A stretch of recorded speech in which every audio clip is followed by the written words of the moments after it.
하나 좋아지네요. 야, 매번 매주마다 새로운 노래와 함께 아주 완성도 높은 이 화음을 만들어내면서 정말 참 주일 예배 아침에 마음이 풍성해지는 걸 느낍니다. 또 우리 형제들의 이 달란트가 얼마나 다양한지 오늘 또 성찬을 드리면서 다윗의 스피릿이 있나 봐요, 저 형제가. 아주 새롭게 또 시적인 표현으로 참 하나님이 한 분 한 분의 삶 속에 역사하시면서 참 다양한 은사를 교회 주셔서 우리 예배가 다양하게 하나님을 찬양할 수 있도록 그러한 또 기회를 주신 게 아닌가 싶습니다. 어쨌든 어머니 아버지 반갑습니다. 제가 아침에 왔더니 어떻게 17명 한 번도 안 빠지고 다 오신 정말 하나님 축복인 것 같아요. 어쨌든 보면 가끔가다 한 번 빠지긴 하지만 진짜 우리 오늘 김수사 아버님까지 F4 F4 정말 F4 그다음에 우리 어머님도 한 번도 빠지지 않고 우리 정말 이름을 다 불러야 되지 않지만 너무나 특별하고 감사하다는 생각이 들었습니다. 또 어쨌든 오늘 마라톤 때문에 교통이 너무 혼잡해가지고 어떻게 올 수 있을까 걱정들 많이 했는데 돌아 오신 모든 분들을 환영하고요. 오늘 주님 주신 이 거룩한 주일 특별한 또 예배가 되기를 간절히 바라겠습니다. 저는 이렇게 아침에 와서 생각날 때마다 노트에다 적거든요. 자꾸 까먹기 때문에 이걸 꼭 얘기해야 되는데 하고 노트에 적는데 제가 설교하면서 그동안 적었던 내용 중에 중요한 내용을 함께 나누도록 하겠습니다. 여기는 나무 보이시죠? 이 고무나무잖아요. 이건 죽질 않아요. 여기에 나무를 두면 다 살거든요. 근데 여기까지 빛이 안 들어오기 때문에 죽게 돼 있어요. 그래서 다 우리가 뽑아가지고 안에 둘이 흙 갖다 버리고 맨날 반복하는 거거든요. 결국은 빛이 없으면 죽게 돼 있어요. 빛이 그렇게 무서워요. 근데 이거는 빛이 조금만 있어도 사는 특별한 나무예요. 이걸 누가 교회에 기증했냐면 옛날 어머님이 돌아가셔가지고 우리가 형제 몇 명이 같이 함께해서 장례식을 참가한 적이 있었는데 고맙다는 의미로 나무를 기증한 형제가 있어요. 필근 형제예요. 그래서 우리 교회는 사람이 떠나도 흔적을 남겨요. 떠날 수가 없어요. 떠날 수가. 제가 항상 볼 때마다 재밌다는 생각이 들었습니다. 자, 오늘 저는 이사야서 9장, 10장, 11장, 12장을 정리할 텐데요. 이 내용을 끝나고 나면 다음 주에는 신약으로 넘어가겠습니다. 마태복음으로 넘어가서 왜냐하면 이사야서를 통해서 궁극적으로 하고 싶은 하나님의 말씀은 너희들의 죄로 말미암아 어둠 가운데 있지만 내가 그 어둠을 완전히 몰아낼 수 있는 찬빛을 보낼 거라고. 어둠 안에 인간이 갇히게 되면 인간이 어둠을 나올 수가 없습니다. 유일하게 빛이 비쳐야지만 인간이 그 빛을 통하여 어둠을 이겨낼 수 있는 거거든요. 그 빛이 누구냐면 찬빛이요 그리고 큰 빛이요 의의 태양이신 예수 그리스도를 얘기하는 거거든요. 이사야서는 당장은 고난에 처한 이스라엘 백성들을 위로하는 책이지만은 궁극적으로는 하나님의 아들이 찬빛으로 정말 큰 빛으로 우리 인생에 오셔서 인생의 모든 어둠을 몰아내고 우리 인생을 오늘 찬송가 맨 마지막 찬송가는 거의 오늘 설교가 다 들어가 있더라고요. 그 가사처럼 우리가 기쁘게 살 것을 예언하는 거거든요. 뿐만 아니라 더 멀리 보면 종말론적으로 천국까지 내다보면서 천국에서 이 기쁨의 삶을 하나님이 완성할 거라고 사랑하는 백성들과 함께 그 내용이거든요. 그래서 오늘 저는 9장, 10장, 11장, 12장을 정리하면서 많은 내용을 정리하려면 머리가 상당히 똑똑해야 되거든요. 요약을 잘하는 사람이 공부를 잘하는 사람이잖아요. 요약이 안 되더라고요. 이게 내용이 많아가지고. 근데 주일 아침에 우리가 보기에 이스라엘 백성들에게 향한 하나님의 무자비한 심판이 있는데 그 내용은 너무 무서워서 굳이 주일 아침에 할 필요가 있을까라는 생각이 들어서 제가 희망의 메시지 중심으로 해서 한번 보도록 하겠습니다. 오늘 설교 제목 만군의 주님의 열심이 이것을 반드시 이루실 것이다. 이것이 무엇일까요? 이건 사랑과 상관없습니다. 너희들이 안 해도 내가 이룰 거라고. 내가 하나님이 반드시 이것이 무엇일까요? 바로 이사야서 9장부터 11장에 나오는 내용이거든요. 오늘 주제는 어둠을 거두어낼 찬빛 그리고 그 빛으로 오신 한 아들의 탄생에 대해서 성경은 얘기하고 있는 것입니다. 이 아들이 와야 이스라엘 민족도 살고 온 민족이 살아났기 때문에 그런 것이거든요. 설교였죠. 어둠 속에서 헤매던 백성이 큰 빛을 볼라야 올 것이다. 이사야 9장이 이렇게 시작이 됩니다. 하나님과 관계가 끊어지고 포로로 끌려가고 북이스라엘 10개 지파는 전 세계로 다 끌려가고 혼혈이 되어버리고 남아있는 밑에 2개 지파 유다는 나중에 바빌론한테 멸망을 당해서 바빌론 포로로 끌려가고 하나님의 백성 12지파가 전 세계로 흩어지고 남의 종사로 갔을 때 그럼에도 불구하고 그 어둠 속에서 헤매던 백성이 하나님의 큰 빛을 볼라고 올 거라고 반드시 하나님이 그 큰 빛으로 내 백성을 다시 영광스러운 백성이 되게 하겠다고. 그게 첫 번째 포인트고요. 두 번째 보면 이제 14에 가면 살아남은 자들만이 오직 주님만을 진심으로 의지할 것이다. 12지파가 다 흩어지거든요. 전 세계에. 하지만 오직 남은 자들 살았으면 빼야 됩니다. 남은 자들은 뭐냐면 어떤 상황 속에서도 하나님께 소망을 두고 진심으로 회개하고 하나님을 찾으려는 자들이 남은 자들인 거예요. 육체적으로 내가 오늘 예루살렘에 남았어가 아니라 영적으로 하나님 안에 믿음 안에 서 있는 자들.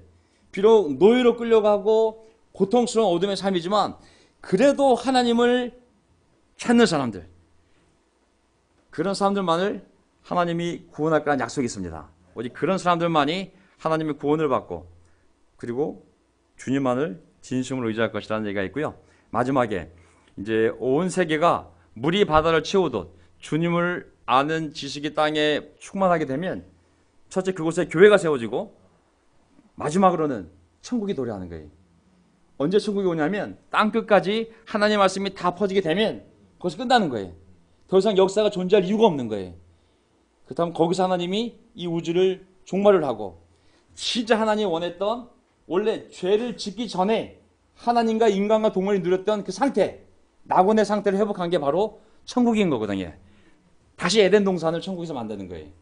그 얘기가 바로 물이 바다를 채우듯 주님을 안치 땅에 가득할 때 그때 천국이 도래할 것을 얘기하고 있습니다. 자, 이 내용을 가지고 우리 한번 보도록 하겠습니다. 소리가 쿵쿵 울리시죠? 예. 자, 우리 45분 한번 어떤 건지 건너뛰겠습니다. 어둠 속에서 헤매던 백성이 큰 빛을 볼라 올 것이다. 첫 번째 포인트 이사야서 9장을 보겠습니다. 9장 1절을 보게 되면 어둠 속에서 고통받던 백성에게서 어둠이 어떨 날이 온다? 거칠 날이 온다. 스스로는 거둘 수가 없습니다. 하지만 끝까지 하나님을 믿고 있으면 반드시 어둠이 거칠 날이 온다 그랬어요. 이 어둠은 어떻게 생긴 겁니까? 죄의 대가로 치르는 고통스러운 상황을 얘기하는 겁니다. 하지만 나라의 죄든 내 죄든 누구의 죄든 상관없이 언젠가 대반전이 이루어지는 날이 오는데 그 대반전이 뭐냐면 그 사람의 삶의 그 공동체의 그 가족의 그 나라의 하나님의 참빛이 쫙 비치는 겁니다. 근데 그 참빛이 어떻게 오냐면 한 아기의 탄생과 함께 아기가 태어나는 것이 곧 참빛이 오는 거거든요. 이렇게 한 아기의 탄생과 한 아들의 탄생과 참빛이 함께 가는 겁니다. 이렇게 그 아기를 통하여 그 아기 예수 그리스도를 통하여 모든 인생의 고통과 재앙이 완전히 거칠 날이 오는 것이죠.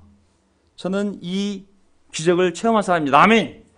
제가 이 말씀을 자신 있게 나눈 건 뭐냐면 주석이 완벽해서가 아니라 내 삶에 이루어진 역사적인 사건이기 때문에 저는 자신 있게 얘기할 수 있습니다.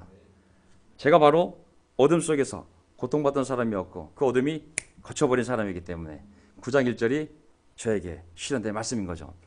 우리 모두 마찬가지입니다. 그러면서 어떻게 역사적으로 이루어지냐면 하나님이 이렇게 예언합니다. 옛적에는 주님께서 스불론 땅과 납달리 땅으로 멸시를 받게 버려주셨으나 그 뒤로는 주님께서 서쪽 지중해로부터 요단과 동쪽 이르기까지 그리고 이방 사람이 살고 있는 갈릴리 지역까지 이 모든 지역을 영화롭게 하실 것이다. 그 빛이 어떻게 오기 시작하냐면 어둠 속에서도 제일 지질이 못 살고 가장 멸시를 당한 지역이 있어요.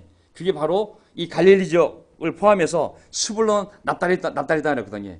그러니까 유다 지파가 살던 땅은 그나마 하나님을 잘 믿어서 잘 버티다가 갔다가 돌아올 수는 있었지만 이 지파는 완전히 그냥 짭으로 들어서 고통 중에 가장 극심한 고통을 당하던 지역이었거든요. 하지만 그 빛이 올 때 거기서부터 빛이 올 거라고. 그래서 아시겠죠? 그러나 새날에 밝을 때 가장 흑암이 깊은 땅에 가장 먼저 그 빛이 비칠 것이다. 그 지역은 어떤 지역이냐면 주변국들의 침입으로 항상 시달림을 받아왔으며 아시라 군대의 침략으로 거의 초토화되다시피 한 지역이고 이스라엘 지역 중에서도 가장 피폐해진 그리고 이방인들과 혼혈된 이스라엘 백성들이 봤을 때 아우 저건 하나님 백성도 아니야. 저 혼혈아들. 저 신앙을 다 버린 말만 이스라엘 사람이지 말만 교회를 다니지 저 사람은 정말 교인이 아니야. 하지만 거기서부터 남은 사람들에게 하나님의 빛이 비칠 거라는 거거든요. 자, 됐죠. 어둠 속에서 헤매던 백성이 큰 빛을 보았고 죽음의 그림자가 그리운 땅에 사는 사람들에게 빛이 비추었다. 큰 빛, 어둠, 뭐 죽음의 그림자 이런 것들은 다 우리의 죄와 관련이 있거든요. 슬픔, 재난, 어쨌든 죄와 그 결과로 주어진 인생의 총체적인 불행을 의미할 수 있는 거거든요. 하지만 그 불행한 삶을 사는 사람들의 삶 가운데 어느 날 예수님이 오시게 되면 하나님이 들어오시게 되면 그 인생의 죄와 눈물과 고통과 상처와 그 모든 걸 밀어낼 수 있는 강력한 하나님의 은혜가 임재하게 되면 그 삶의 어둠이 완전히 거치게 됩니다. 물론 제자 삶을 살면서도 어두운 일이 있지만 그래서 빛 가운데서야 어두운 것이고 빛이 없는 완전히 흑암, 죽음의 그림자, 죽으면 지옥 갈 수밖에 없는 죄 속에 눌려 사는 그 인생에 하나님의 빛이 들어오면 예수 그리스도라는 참빛이 들어오게 되면 그 사람의 삶이 완전히 변하게 되어 있습니다. 변하지 않았다면 아직 그 빛이 안 들어왔거나 돌아 나갔거나 할 수는 없는 것이죠. 우리는 빛 가운데 살고 있습니다. 아멘. 예. 근데 그 땅이 하필이면 어느 땅이냐면 아까 얘기했다시피 갈릴리죠. 갈릴리 지역이 어디예요? 유다 외에 사마리아에 있고 그 갈릴리 지역 있잖아요. 그렇죠? 지금도 이스라엘 가면 갈릴리라는 행정구역이 있습니다. 사마리아 행정구역 다 있습니다. 하지만 갈릴리는 가장 북방, 함경북도 같은 느낌? 그러다 보니까 가장 사투리도 심하고 정말 말투에서부터 어우 나세다 갈릴리 사람 아니야 이거 저 무식한 것들이 왜 성전에 올라왔지? 할 정도로 정말 관심받는 그곳에서부터 그 빛이 비친다고 그랬거든요. 9장 3절 그렇게 되면 어떤 일이 벌어지냐면 그래서 예수님의 고향이 어디예요?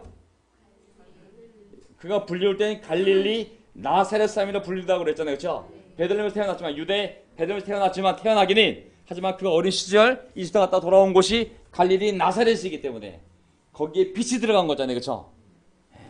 엄청난 큰 빛이 시극히 가난하고 고통스러운 하지만 하나님을 찾는 순수한 마음이 남아있던 그 지역에 빛이 들어갔음을 알 수가 있습니다.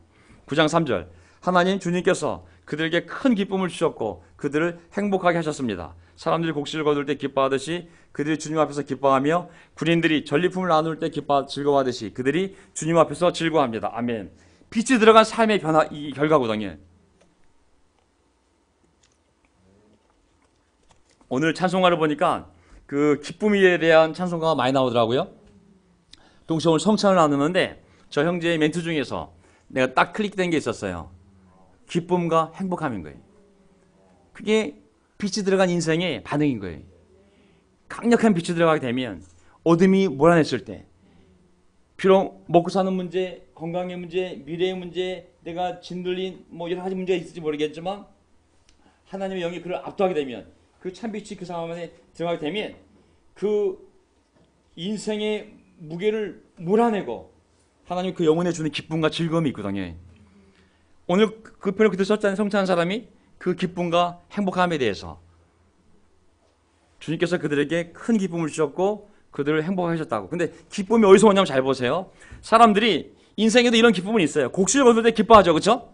또 군인들이 승전을 해서 그 재물을 갖고 와서 나눠 가질 때 기뻐하지 않겠습니까?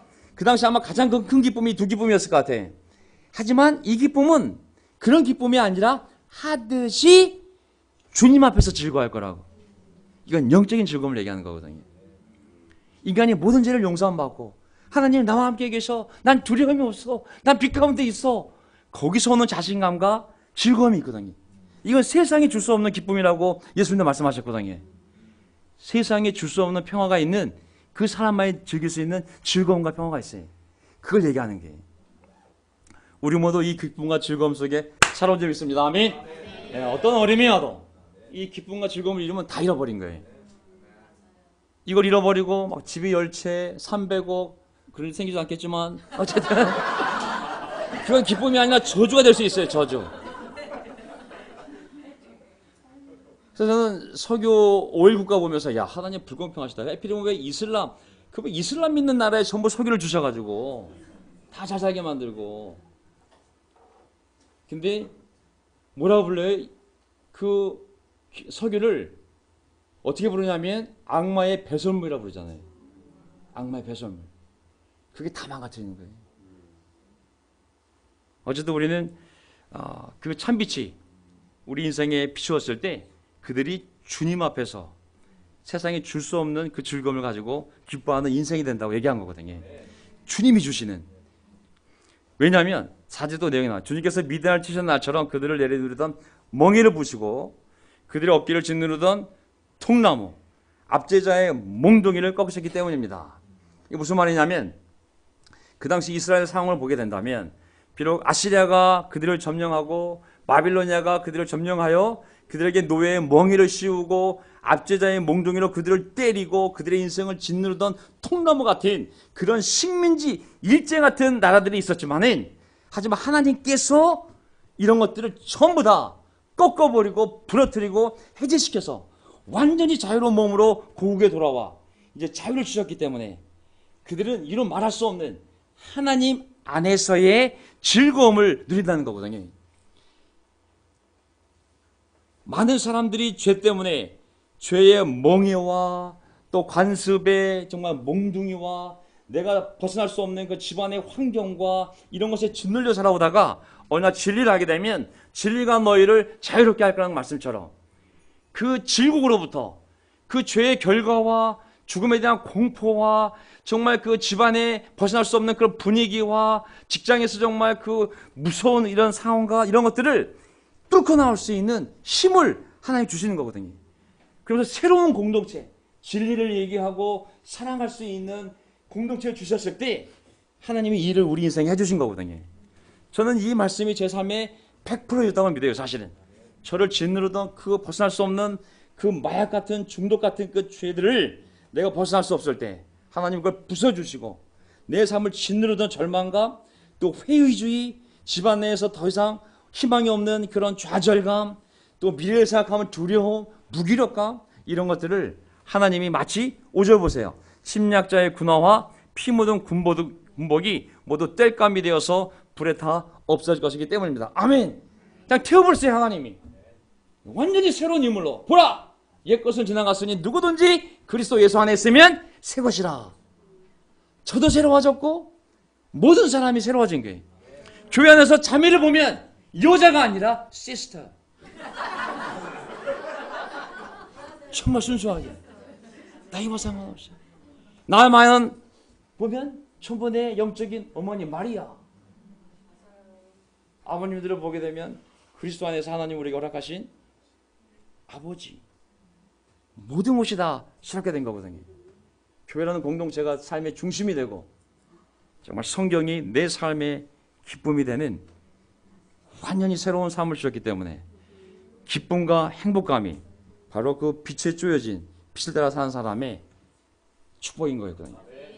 그러면서 어디로 가요? 6절 아기가 나오는 거예요. 아기. 그 빛이 누굴 통해 오냐면 이 아기를 통해 오는 거예요. 한 아기가 우리를 위해 태어났다. 우리가 한 아들을 모셨다. 예수님 딸로 오시지 않았잖아요. 아들로 오셨어요. 그는 우리의 통치자가 될 것이다. 그분의 통치가 이루어지면 사람들의 삶이 이렇게 바뀔 거라는 거예요. 그의 이름은 보세요. 한 아이인데 아들인데 놀라우신 조언자 전능하신 하나님 영존하신 아버지 평화의 왕이라 불릴 것이다. 아멘. 이게 사람이에요? 하나님이에요?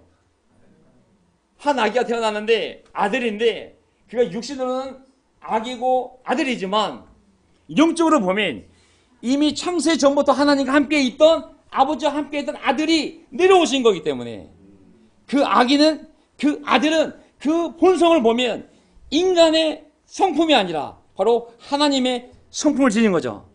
그는 바로 전능하신 하나님이요 영존하시는 아버지의 마음을 그대로 가지고 온 그분의 아들이요 온 인류에게 죄로부터의 해방을 가져올 평화의 왕이라고 불릴 것이다. 그가 바로 예수 그리스도이신 것이죠. 아멘. 그래서 이 왕의 통치를 받아들일 때 성경 보세요. 그분의 통치를 받아들일 때 그분의 말씀대로 순종하고 세례를 받고 그분이 세운 나라, 예수 그리스도의 나라, 아버지의 나라, 성령의 나라, 하나님의 나라 안에 들어올 때 그의 말씀에 순종하며 살 때 엄청난 반전이, 죽음에 그늘진 백성이 어둠 속에서, 흑암 속에서 절망 가운데 살아가던 백성이, 그의 가족이, 그 공동체가, 그 나라가 완전히 반전을 이루며 기쁨과 행복의 공동체가 되는 줄 믿습니다. 아멘. 그게 북한과 남한의 결정적인 차이인 것입니다. 어둠의 나라, 빛의 나라, 완전한 반전이 바로 우리가 샘플입니다. 누구도 부인할 수가 없어요. 그 아기는 바로 그냥 한 위대한 인간이 아니라 바로 하나님의 아들이요, 이 세상에 평화를 주러 오신 구세주요, 강력한 하나님의 나라를 세우러 오신 하나님이시다. 7절, 그의 왕권은 점점 더 커지고 예수님이 왕이 되어서 나라를 세우게 되면 이 땅에 마귀의 왕국을 무너뜨리면서 그의 왕국은 점점 커지고 그 나라의 평화도 끝없이 이어질 것이다. 그가 다윗의 보좌와 왕국에 앉아서 이제부터 영원히 공평과 정의로, 공평과 정의 제가 말씀드렸잖아요. 구약의 모든 율법의 정신이 공평과 정의입니다. 체다카, 미츠파, 이 두 단어인데 하여간 구약의 율법의 하나님의 정신, 자비, 사랑, 은혜, 공평, 이 모든 걸 담은 두 단어가 바로 이 righteousness하고 justice예요. 이 두 가지로 그 나라를 굳게 세울 것이다. 만군의 주님의 열심히 이것을 반드시 이루실 것이다. 아멘. 인간이 막을 수 있어요? 못 막아요? 못 막아요. 하나님이 이렇게 자기 나라를 이 땅에 세워갈 때 사람들을, 어둠에 있는 사람들을 빛으로 구원하기 위하여 각 사람의 영혼에 빛을 쬐는 이 선교와 전도의 일을 할 때 인간이 막을 수가 없는 거예요. 우리가 다 보기에도 하나님은 새로운 세대를 만들어서 일을 하실 거예요.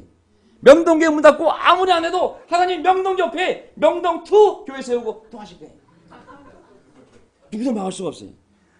하나님이 종말을 이 땅에 오게 할 때까지 이 열심을 아무도 막을 수가 없어요. 우리는 막는 자가 아니라 그 열심 안에 들어온 자들이죠. 아멘. 그래서 우리 이 열심을 함께 계속 만들어 가야 돼요. 그의 나라는 이스라엘 예루살렘에서 시작하여 혼혈의 땅 사마리아를 거쳐 온 세계 땅끝까지 전파되고 확장될 것입니다. 끝내 한국이라는 이 섬나라까지 전파되어 굳건한 그리스도의 나라가 되게 하셨습니다. 이 역사를 막을 자가 없으니 이것은 사람이 이루는 것이 아니라 하나님께서 자신의 열정으로 이루어 가시는 것입니다. 아멘. 하나님의 영이 있는 사람의 특징이 뭐겠어요? 열정이에요. 그래서 교회가 열정을 잃으면 안 됩니다. 네.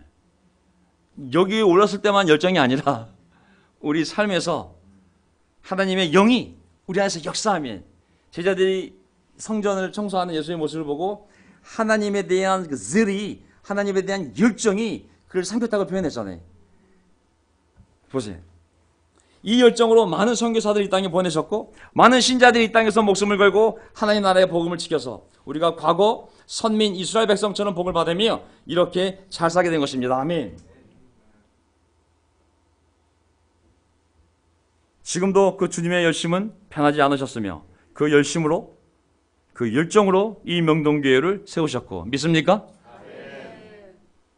하나님께서 자기 아들의 핏값을 산 교회, 이건 정도인의 교회도 아니고 여러분의 교회도 아니고 오직 그리스도의 교회인 것이죠. 소속이, 이 오브가 소속이에요. 소속. 누구의 소유냐를 얘기한 겁니다. 앞으로도 계속 교회를 세우면서 예수님의 왕권, 곧 그분의 공평과 정의로운 가르침과 구원 역사는 계속 퍼져갈 것이다. 아멘. 하나님이 많은 일꾼을 명동교회에 보시기 바랍니다. 아멘. 9장 8절, 주님께서 야곱에게 거슬러 말씀을 보내시니 그것이 이스라엘 위로 떨어졌다. 이제 8절에 가면 이제 반전이 이루어집니다. 지금까지는 이제 이사야 때가 예수님 오시기 700년, 600년 전이잖아요. 근데 지금은 예수님 오실 것을 예언했는데 다시 예언했다가 다시 현재로 돌아와서 이제 이스라엘 백성들에게 꾸짖는 말씀을 하시는 겁니다. 8절 보세요. 자, 아유, 시간 참 잘 가네요. 자, 주님께서 북이스라엘에게 거슬러 말씀을 보내시니 그것이 이스라엘 위로 떨어졌다. 제가 정말 주석에서 좋은 내용을 발견했어요. 일부 제가 그대로 갖고 왔는데, 자, 하나님이 이스라엘 백성에게 보낸 게 두 가지예요. 하나는 예언자, 선지자, 또 하나는 말씀이에요. 똑같아요, 동사가. 내가 보냈다. send예요, send. 내가 보냈다. 내가 말씀을 너에게 보냈다. 내 말을 너에게 보냈다. 내 선지자를 너에게 보냈다. 그러면 선지자가 가면 무엇을 하겠어요? 하나님 말씀을 전하지 않겠어요?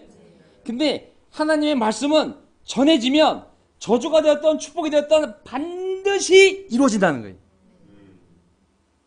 말씀과 예언자는 보세요. 이사야 55장 11절. 나의 입에서, 하나님 입입니다, 나가는 말도 내가 뜻하는 바를 이루고 나서야, 내가 하라고 보낸 일을 성취하고 나서야 나에게로 돌아올 것이다. 주석 보세요. 히브리인들 사고에 독특함이 있는데, 히브리적 사고에서는 말씀과 사건이 구별되지 않는다는 거예요.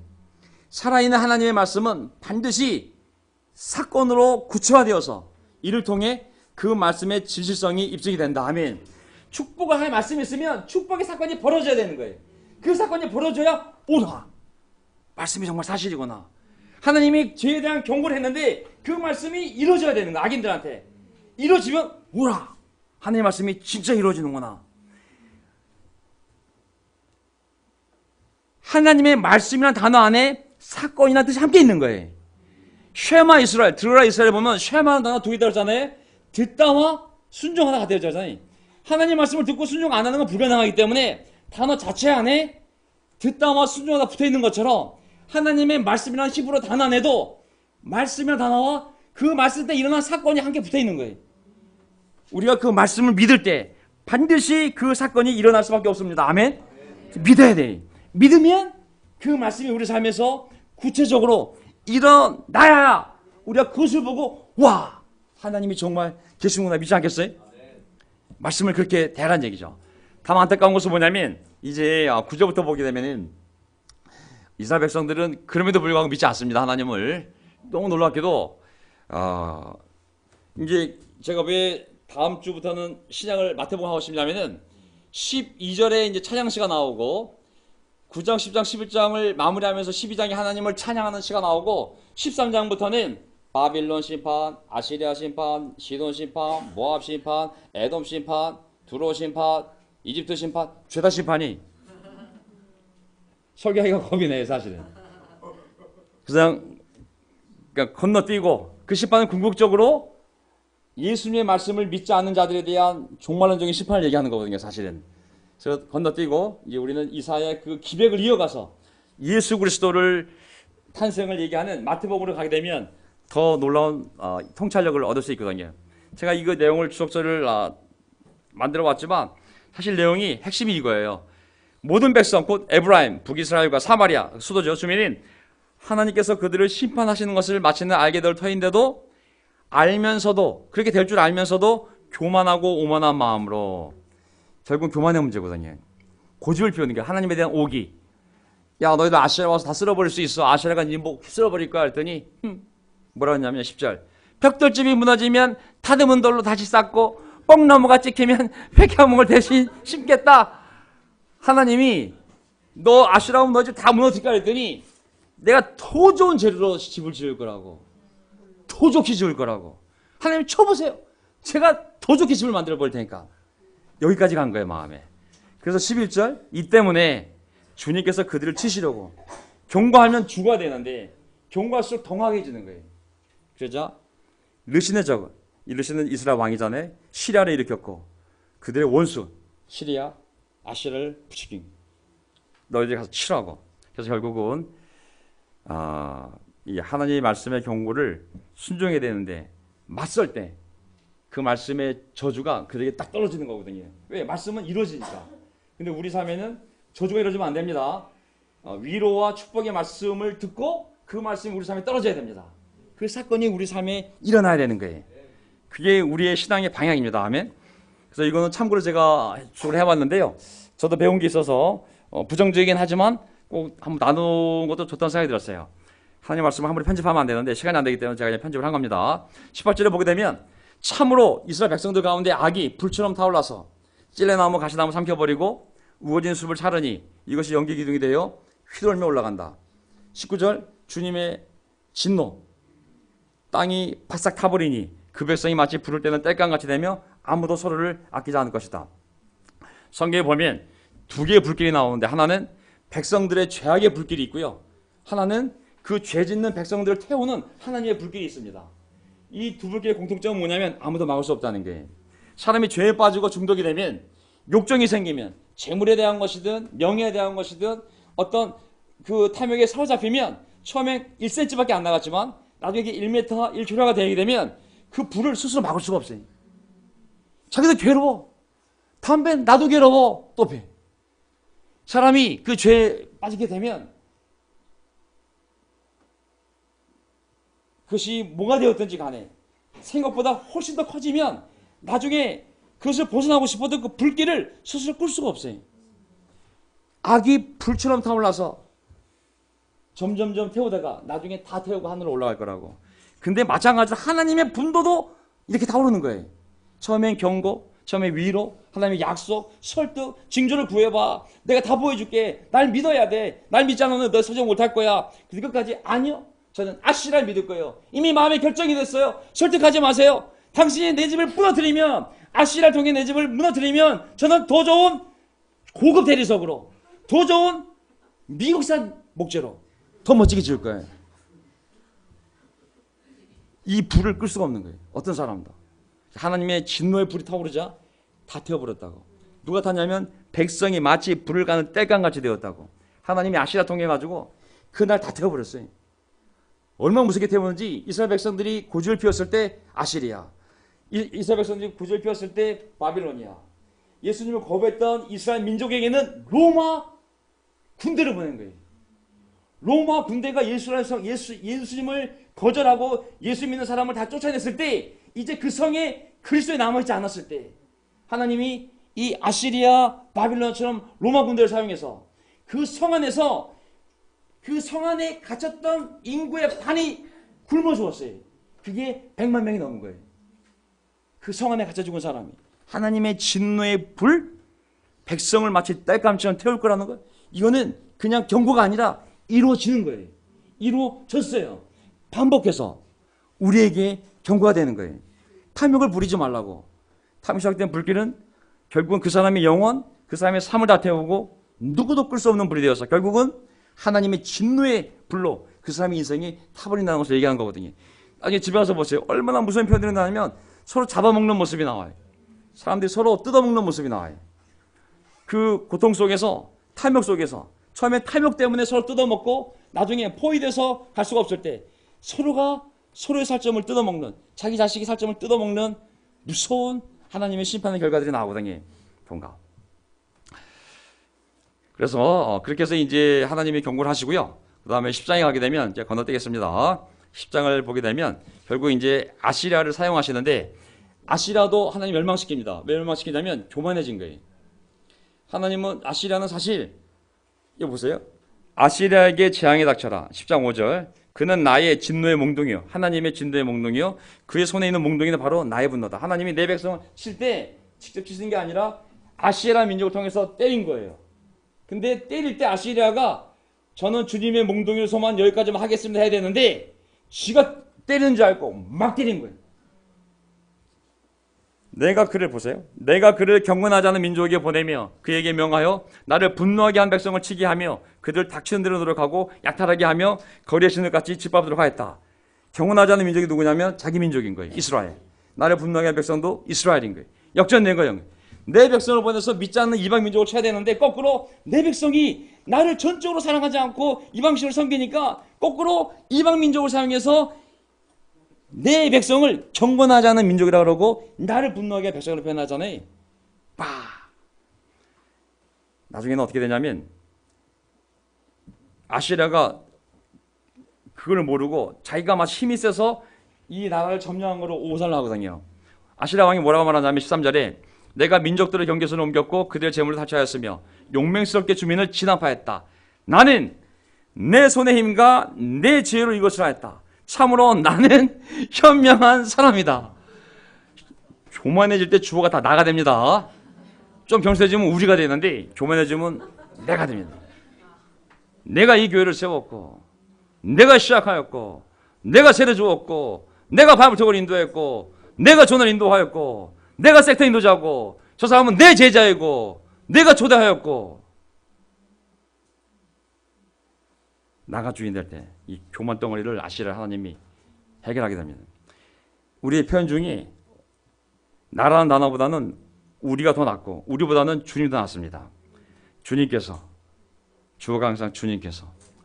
그래서 20절에 보게 되면 결국은 멸망을 당할 때, 멸망의 날이 오면 이스라엘 백성 가운데서 남은 자들과 야곱 계리 가운데서 남은 자들이 다시는 그들을 친자를 의뢰하지 않고 오직 이스라엘의 거룩하신 분인 주님만을 진심으로 의지할 것이다. 아멘.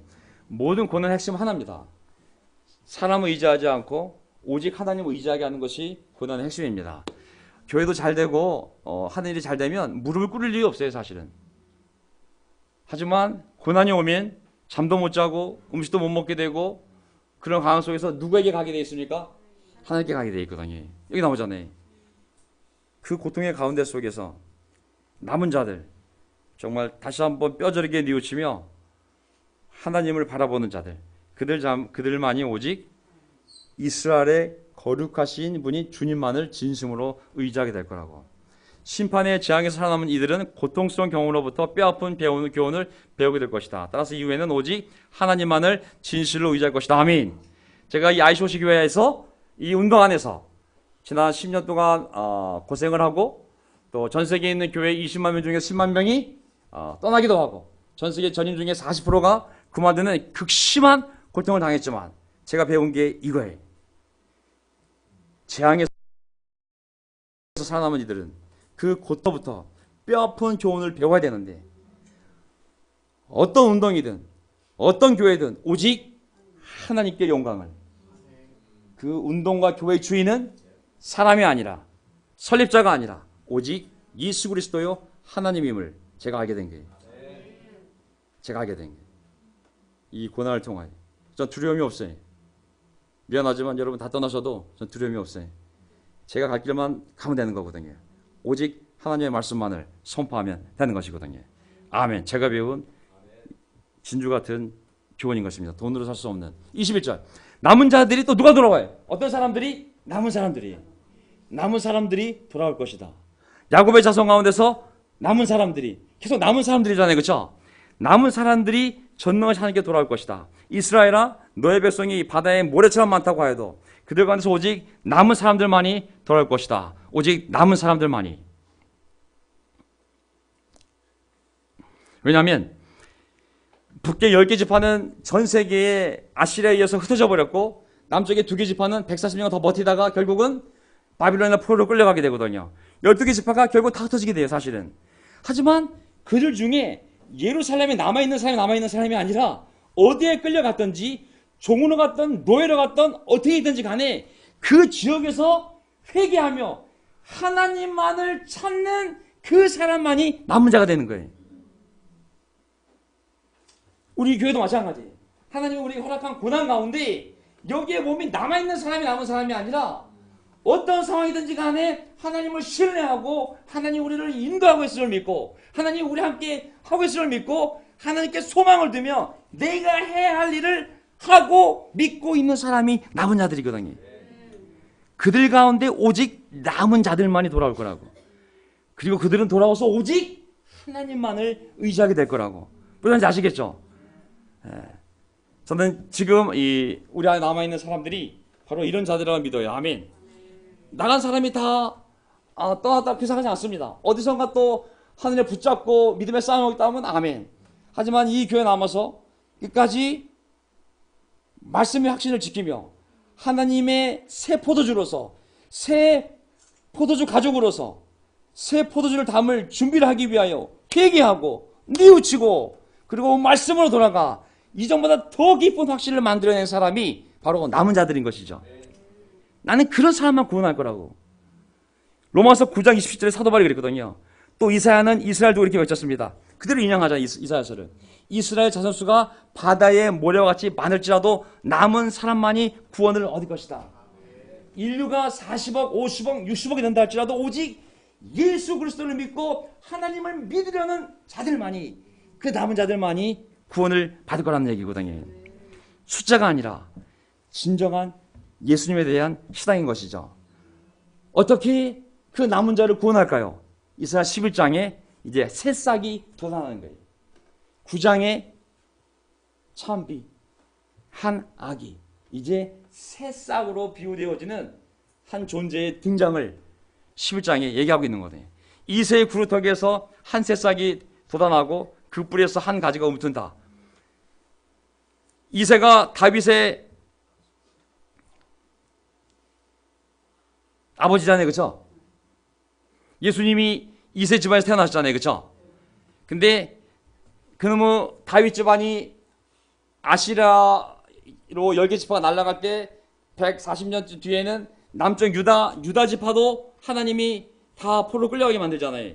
가지가 쳐버리잖아요. 그냥 뿌리는 있지만 간부는 있지만 베어버리잖아요, 그렇죠? 더 이상 왕이 없어지는 거예요. 다윗의 아들이 왕을 해야 되는데 다 포로 끌려가기 때문에 왕이 없는 거예요, 사실은. 그러다 보니 왕의 가문은 있지만 날아간 상태에서 뿌리만 남을 거 아니에요? 근데 이 왕의 후손이 계속 왕이 돼야 되는데 이 몸통이 날아갔으니까 이 뿌리에서 싹이 난다는 거예요. 그 뿌리에서 한 가지가 움튼다고 그랬어요. 그게 누구예요? 바로 예수 그리스도인 거예요. 이새는 다윗의 아버지요. 바로 다윗에게는 영원한 왕의 통치를 하나님이 영원히 약속해 주었잖아요, 그렇죠? 근데 집안이 다 몰락을 해버린 거예요. 다 포로가 되고 쫓겨가서. 하지만 그 무너진 다윗 집안에 다 잘려나갔지만 그 뿌리에서부터 한 가지를 내가 키우겠다고. 그게 바로 제가 보여드렸죠, 그렇죠? 잘려나갔지만 다윗 집안이 잘려나갔지만 뭐 예를 들면 다윗 집안에 그 다윗의 아들이 해서 마리아 남편이 누구였어요? 요셉. 요셉 왕은 아니었잖아요. 몰락해서 목수. 잘려나갔잖아요. 더 이상 왕이 없잖아요. 하지만 뿌리에서부터 그 집안에서부터 요셉이라는 그 다윗 집안의 혈통을 사용해서 몸을 사용한 게 아닙니다. 하나님이 약속한 다윗 언약의 영원한 왕자의 그 혈통을 사용해서 예수님이 그 집안에 태어난 것처럼 하나님 하시지 않습니까? 결국은 나무에서 잘려나갔지만 또 나무가 자라잖아요, 그렇죠? 이게 바로 예수님을 통한 하나님의 나라, 이 교회가 하나님의 나라인 겁니다. 아멘. 우리가 이스라엘 민족이 잘려나갔지만 예수님을 통해 다시 나라가 세워졌고 그 나라 안에 들어와 있는 하나님의 백성들인 것이죠. 아멘. 오늘 점심 먹으러 가야 되기 때문에 이거 늦으면 밥 먹으면서 내역을 얼마나 하겠어요. 정목사가 설교 기도하는 바람에 밥도 못 먹고 제가 다음 시간에 하기로 하고요. 반밖에 못했네요. 가지고 이사야 11장에 보게 되면 이거만 보여줘. 11장에 보게 되면 그 비유 생각나시죠? 나중에 이제 그 왕의 나라가 확장이 되면 어떤 시대가 오냐면 이리가 새끼 양과 염소와 놀고 생각나시죠? 곰과 사자가 서로 뭐 껴안고 그리고 애가 복사를 만져도 까딱 없고 뱀글에다가 애 손을 집어넣고 그도 무사하고 사자가 양과 함께 뽀뽀하고 막 그런 표현 나오잖아요. 다시 회복되어진 에덴 동산이 나오잖아요. 죄가 다 용서되어지고 하나님이 다시 원래대로 회복하게 되면 에덴 동산에서 그런 모습이었거든요. 하나님 아담이 다 이름을 다 불렀어요, 동물들. 그 모습이 나오는데 시간이 없으니까 나오잖아요, 그렇죠? 이리가 어린 양, 표범이 새끼 염소와 함께 눕고 송아지 새끼 사자 댄스하고 어린아이들이 그것을 인도하고 암소검이 서로 친구가 되고 사자가 소처럼 풀어먹어서 이빨이 다 뭉툭하고 젖먹는 아이 독사구멍, 젖된 아이 살무사굴. 말이 안 되잖아요, 사실 이게. 말이 안 되는데 결국은 이런 세계가 올 거라고. 언제? 이 온 우주에 예수 그리스도를 아는 하나님의 지식이 넘쳐나게 되면 하나님 이 땅에 오셔서 다시 에덴 동산 같은 세상을 회복시킬 거라고. 그때의 모습인 거거든요, 사실은. 이게 보세요. 이리하고 양이 실제 사진은 존재하지 않아요, 지구상에. 다 그림이에요. 사자가 양을 벌써 잡아먹었어야죠. 세상엔 존재할 수 없는 그림이에요. 오직 하나님의 말씀이 온 세상에 퍼서 사람들이 순종할 때 언젠가 이런 세상이 올 거라고. 그리고 애들이 짐승을 데리고 인도할 거라고. 다 그림이에요. 상상이니까. 미래 예언이기 때문에. 그리고 소와 곰이 서로 마주보며 우정을 만든다고. 왜냐면 곰이 소 잡아먹거든요. 현실적으로 보면 이런 그림을 그릴 수가 없거든요. 하지만 하나님의 통치가 다 이루어지면, 그리고 애가 지금 거기 보면은 젖된 아기가 나오고 젖을 떼지 못한 아기가 둘 비교가 됩니다.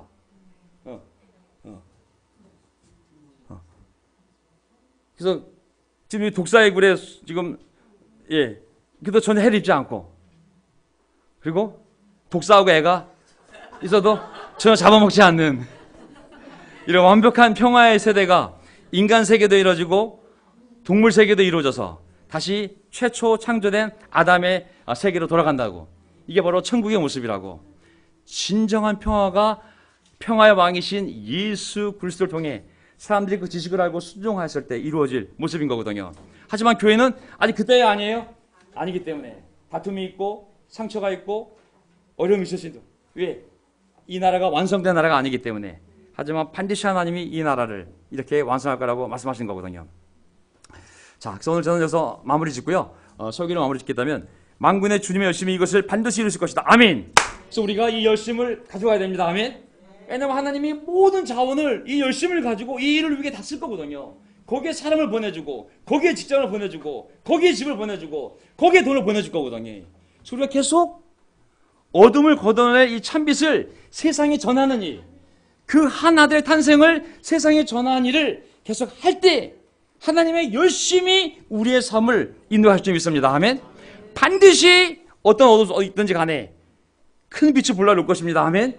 우리 각자의 삶이 지금은 깜깜한 흑암이지만 반드시 큰 빛이 불러올 것이고, 그리고 하나님이 원하시는 것은 어떤 어려운 상황이든지 간에 주변을 보지 말고 오직 주님만을 진심으로 의지하라고. 그리고 우리 삶에 물이 받아 채우듯 하나님 아는 지식이 가득 찰 때 우리가 생각한 것보다 더 놀라운 하나님의 기적을, 우리의 기대와 상상을 뛰어넘는 하나님의 공동체를 우리 각자의 삶과 이 교회를 통하여 이루어가실 줄 믿습니다. 아멘. 네.